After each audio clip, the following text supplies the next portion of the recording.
Gente, vocês não entendem o tanto que eu ri com este livro. Pra terem uma noção, eu acabei de ler. Eu tenho o quê? Tem uma hora e meia mais ou menos que eu terminei de ler. Uma Anedota Infame, do Dostoiévski. Geralmente, entre um vídeo e a leitura do livro, tem um tempinho, né? Eu não saio correndo para fazer o vídeo, eu dou um tempo assim para pensar e tudo mais. Inclusive, eu escrevo aqui, olha, no meu caderno de leituras, no meu diário de leituras, antes de fazer vídeo. Então, geralmente eu tenho até um roteiro, não é um roteiro, mas é o meu diário de leitura. Então, tá ali os temas que eu achei interessante. E nesse momento eu não tenho nada disso, então eu nem sei como é que vai ficar esse vídeo. Mas eu queria muito vir para vocês com o meu momento espontâneo, se é que vocês me entendem, depois de ter terminado o livro. Deem uma olhada no tanto de anotação que eu fiz aqui. E essas anotações é a única coisa que eu vou ter para me direcionar aqui nessa. Não é resenha, né? Mas, enfim, por uma falta de palavra melhor, resenha sobre o conto. Para mim, isso aqui é um conto, tem 96 páginas. O conto Uma Anedota Infame, do Fyodor Dostoiévski, que, na minha opinião, é uma grande. É uma sátira, óbvio, mas é uma grande piada com pessoas que se acham muito. Pessoas que se levam muito a sério. Pessoas que nunca podem cometer erros porque elas são muito poderosas, elas são muito inteligentes, elas são muito sabidas, elas são incríveis. E quando essa pessoa paga um miquinho, quando essa pessoa dá uma escorregadinha, ela, ela entra em um grande estado de autocomiseração, porque ela não é, afinal de contas, como nós, réis mortais, que falamos errado de vez em quando, falamos uma palavra errado, às vezes temos um raciocínio mais ou menos dentro de uma situação, não temos sucesso financeiro necessariamente, ou melhor, né, não somos ricos, não temos um carro importante em absolutamente nada. Então, assim, ela não é como nós, ela é muito superior. Portanto, ela não pode cometer erros. Pior ainda, ela não pode ir a um casamento de, um, de uma pessoa que ela considera que está abaixo social e hierarquicamente dela e encontrar nesse casamento, por exemplo, pessoas que pensam, pessoas que raciocinam, pessoas que ela achava, né, que não havia gente inteligente ali. Ela não pode ir num casamento de alguém que ela considera inferior e ter uma pessoa lá que leu um livro que ela não leu, ela não sabe nem do que é o livro. Tem uma cena nessa sátira que é hilária, porque esse personagem, eu já vou entrar em detalhes, tá, gente? Esse personagem que é o nosso herói, segundo o próprio Dostoiévski, narrador aqui, o, o Ivan Illich, por acaso o mesmo nome lá do conto do Tolstói, enfim. Ivan Illich, ele é um grande general, ele é um cara, né, uma pessoa que tá lá em cima, assim, no topo do creme brulee. E ele vai ao casamento de um funcionário seu. Ele é um burocrata, né? E esse rapaz trabalha para ele, um rapaz humilde, dentro daquela expressão da palavra que eu não gosto, né? Como ele encara com essa superioridade o seu funcionário. E por uma razão da vida, por uma coincidência da vida, algo que não estava planejado, ele vai parar nesse casamento. E quando chega no casamento, né, de quem ele considera inferior a ele vê um rapaz começar a falar de um livro. E ele fala, sim, não li esse livro. E aí o rapaz fala, como assim, você não sabe do que eu estou falando? E aí ele, não, eu sei, claro que eu sei. Claro que eu sei. Essa pessoa nunca pode reconhecer que ela não sabe, gente. Ela nunca pode reconhecer que ela não leu o livro. Gente, quantas pessoas nós conhecemos assim na nossa vida? Às vezes a gente é assim, a gente não sabe. Olha, é divertidíssimo. E para além disso, existe também. Acho que eu até tirei meu batom aqui na hora que eu botei a mão na boca, enfim. Para além disso, há uma crítica social, uma crítica política às castas superiores, as castas dominantes, a elite russa da época de Dostoiévski, que a gente está falando ali do início do século XIX, se não me engano. E o que está acontecendo na Rússia nesse momento? A gente tem ainda o czar lá, né? A gente tem ainda aquele sistema anterior à União Soviética, anterior à Revolução Russa, e você tem toda uma burocracia. Né? A Rússia é um país militar e burocrata, positivista, digamos assim. Né? Então, nós temos ali esses caras que tudo que uma pessoa quer é conseguir ir para o funcionalismo público, ganhar um dinheiro seguro, ter o seu espaço solitário ali, porque, entendam bem, assim como a gente tem no Brasil casa de pensão, o cortiço, a Rússia também tinha essa mesma estrutura. Quanto mais destituído financeiramente, mais a pessoa morava com um monte de gente, porque sabemos que é assim mesmo que funciona. Um cara conseguir morar num apartamento dele, que ele comprou com o dinheiro dele, só ele sendo um burocrata, né, aqui. Pelo menos é a imagem que o Dostoiévski está nos trazendo. Então, assim, ele vai fazer uma crítica muito incisiva e fazendo piada desses caras que não gostam de rir, gente. Essas pessoas no poder, essas pessoas autoritárias, ou essas pessoas que se acham muito porque tem algum cargo público, porque tem algum cargo, qualquer cargo, elas não têm humor. Então elas não gostam que façam troça, que façam piada delas. E é exatamente o que o Dostoiévski vai fazer aqui. Tanto ele vai fazer piada do seu herói, Ivan, como também Ivan Ilitch. É Ivan Ilitch, né, gente? Será que eu estou falando errado o nome do personagem? Não, é Ivan Ilitch mesmo. É que eu não vou falar o outro nome, gente, porque é muito difícil. Mas é o russo a nível superior, a nível avançado, não tem condições. Mas Ivan Ilitch eu sei falar, então vamos lá. E ele tá zoando o personagem, ele na verdade está zombando dessa galera aqui, né? Que havia na época. Imagina a treta que ele não arranjou, né? Dostoiévski nem gostava de uma treta, gente. Mas enfim, vocês sabem que eu estou sendo irônica. Até preso o homem foi. Mas enfim, então aqui a gente tem uma história. Meu Deus, já tem 8 minutos, né? E era para ser a introdução.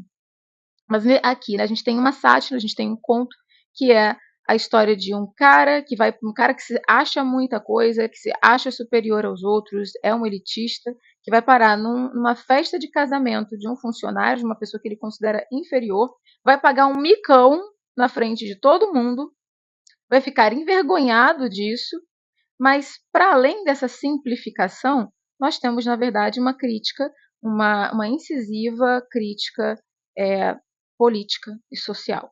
Não tem como fugir disso. É uma crítica social aqui. Tá? E também uma pontualidade incrível que Dostoiévski sempre teve sobre a arrogância das pessoas. Eu já vou entrar aí melhor nesse ponto. Sejam muito bem-vindos a mais um vídeo aqui no Flores de Leitura.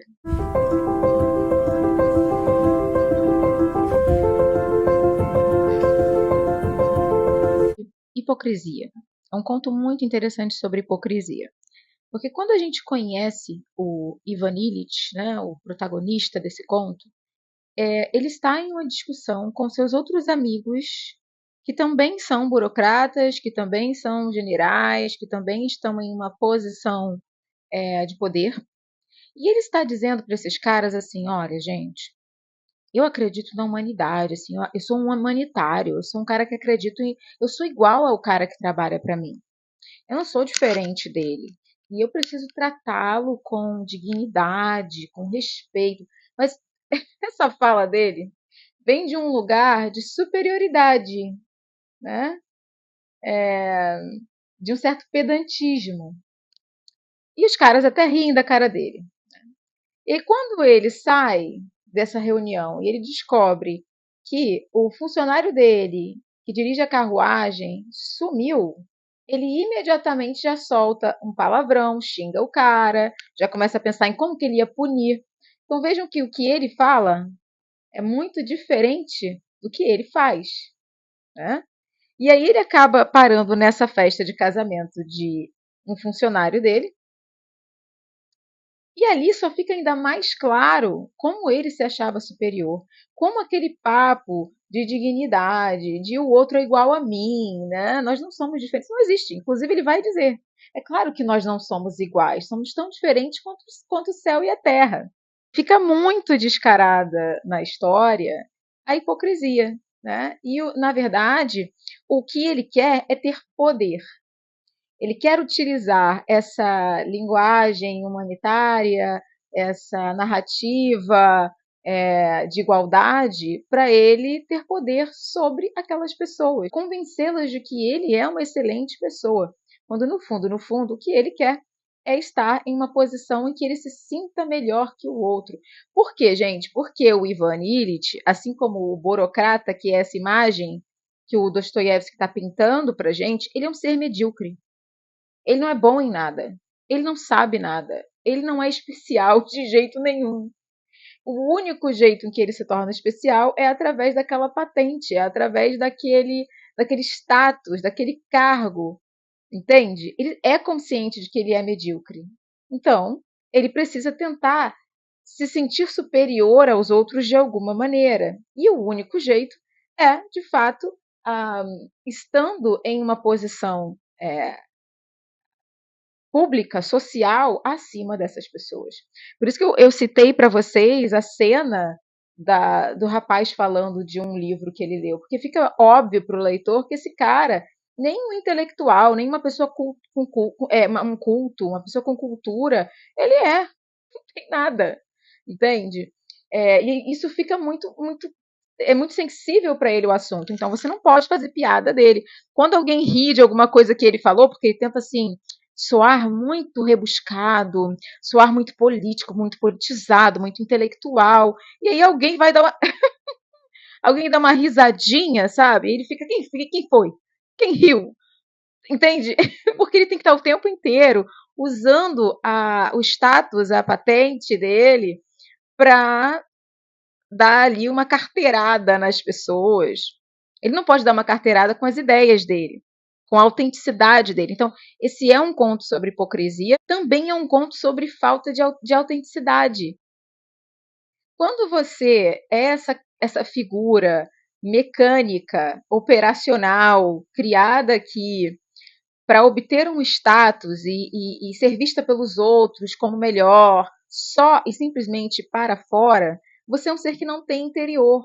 Então você não tem algo com o qual você realmente se identifique, você não tem ideias originais, você não tem é, crenças, você não tem gostos, você não tem nada, você é um ser que é um ser coletivizado, você não tem algo que é individual, que é autêntico. E essa é uma batalha do Dostoiévski, gente. Uma das batalhas do Dostoiévski nas suas obras é a individualidade, é o indivíduo, é a autenticidade. Tem sempre alguém que está indo contra um grupo, ou que está ou o contrário, você vê aquelas pessoas que têm que se adaptar a essa artificialidade, essa superficialidade da imagem social nas quais elas têm que se encaixar, né? Então esse personagem ele chega a dar vergonha alheia, tanto que eu anotei aqui embaixo do título, né?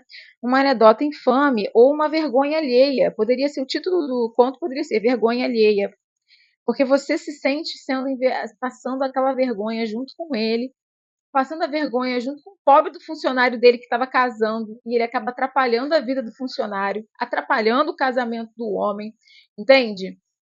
Porque ele se sente no direito de fazer isso. E ele entra naquele lugar se sentindo muito superior. Nossa, como é incrível que eu, essa pessoa maravilhosa, essa pessoa incrível, esteja aqui nessa festa de pobres, de paupérrimos, né? Como eu deveria ser adorado por isso. Nossa, a gente dá vontade de dar sabe? É difícil de você aturar esse personagem. Mas óbvio que esse é todo o tema da zoeira, né? Da piada, da sátira que o Dostô está fazendo aqui. Porque a pessoa que é assim, geralmente ela não vê que ela é assim. Então ele fala, né, dessas classes superiores que querem todas se igualizar, ficarem iguais, né? Então todos eles têm que ter aquele pensamento, têm que ter aquela estética. Eu acho que é muito interessante isso, porque a gente ainda vê isso, né, na elite. Assim, você olha para as pessoas que estão no topo hierarquicamente, todas fazem o mesmo procedimento estético, então tem a cara parecida, tem o cabelo parecido, usam as mesmas roupas, sabe assim, a falta de autenticidade quando você quer imprimir no mundo o seu poder, o seu dinheiro, o seu status, acaba ficando gritante para quem olha, né?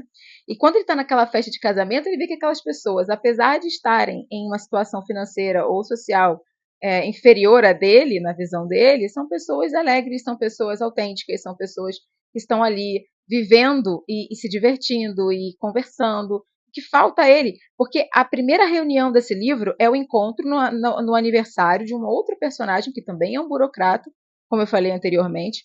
E esse encontro é a coisa mais estéril do mundo. Eles estão em três, não é uma festa, não tem um monte de gente. São três caras. Ninguém ali tem quentura, ninguém é cálido, eles não são verdadeiramente amigos de verdade, não se importam de fato um com o outro. Estão ali para comemorar o aniversário de um personagem que é um cara bem sacal, bem sem graça. Então tem uma certa esterilidade, uma coisa meio cinza nessa reunião em que o Ivan estava antes, e algo muito mais colorido, muito mais humano, muito mais quente na festa de casamento para onde ele vai. Então aqui o autor também está mostrando a visão que ele tem de como a vida, quando você não tem que se encaixar nessas hierarquias sociais, ela pode ser muito mais humana, muito mais divertida, né? Muito mais autêntica do que aquela vivida pelo, por, pelo Ivan e pelos seus amigos ali que estão no poder, ou que querem atingir o poder. Porque aqui também há uma brincadeira da parte do Dostor com o populista, o cara um, que quer ser aceito pelo povo para ter poder sobre o povo. Né? Então, aqui tem um raciocínio muito interessante que eu queria até ler para vocês do personagem, que é hilário e que se encaixa, eu acho que vai sempre se encaixar, especialmente em países que conheceram figuras populistas. Aqui ele ainda está indo em direção ao casamento e ele está imaginando como ele vai ser bem recebido, como ele vai ser como uma grande excelência, um monarca, um rei entrando naquele casamento de pessoas inferiores a ele, né? Olha o que ele pensa, né? É o monólogo interno do personagem. Tá se imaginando assim, como alguém que fala uma piada e todo mundo ri, uma pessoa agradável que todo mundo ama, e aí ele vai e pensa assim: conhecem a minha alma, conhecem a minha essência. Ele é rigoroso como superior, mas como homem que anjo. Então triunfarei. Eu os captei com uma única pequena ação que nunca lhes passou pela cabeça. Eles já são meus, eu sou o pai, eles os filhos. Estarei estampado em todos os corações, e então só o diabo sabe o que pode advir dessa popularidade. Ou seja, ele tem sonhos de grandeza, de se tornar o quê, gente? O próximo czar, né? Ou o que viria mais à frente a ser o cara à frente da União Soviética, né? O líder totalitário. Então, assim, são sonhos de grandeza que são totalmente. Na vida prática, ele é só um cara medíocre, sem graça. Até para quem trabalha para ele, a pessoa não pode falar, ela precisa do dinheiro, mas todo mundo sabe. E quanto mais medíocre, mais ele tem medo de ser vítima de piada, ele tem medo de ser. Por isso que o fato do título ser é uma piada, gente, é uma piada esse livro, essa história, é ainda mais agressivo e pontual ali na sacanagem que o autor está fazendo com o próprio personagem. Você é uma piada. Pelo menos é assim que eu entendi, gente. É claro que aqui é a minha visão, né? São as minhas ideias. A questão da arrogância, da prepotência, de se sentir superior. Então eu vou defender você, sabe? E eu vou falar por você. Ou seja, tratar as pessoas como se elas não pudessem saber o que é melhor para elas, o que elas realmente querem. Isso já mostra uma certa superioridade da parte de alguém que se diz que está num cargo de liderança, essa posição de eu falo por você, eu sei o que é melhor para você, não você, sabe? Tem uma superioridade. A gente às vezes vê isso em intelectuais, em artistas famosos, certo? Eles se arrogam esse direito de dizer o que o outro precisa, sem ouvir o outro, sem ouvir o que a pessoa tem a dizer. Na leitura, muito zombeteiro. Gente, eu ri por dentro, nem sempre estava rindo, gargalhando para fora, mas eu ri esse texto inteiro. E o finalzinho é maravilhoso, a última frase é maravilhosa, porque ela faz muito sentido com algo que foi dito antes, no início do conto. E é isso, gente, mais um conto magnífico do Dostô. E essa é uma face do Dostô que eu gosto muito, que eu já encontrei em um outro conto dele que se chama O Eterno Marido, que é hilário.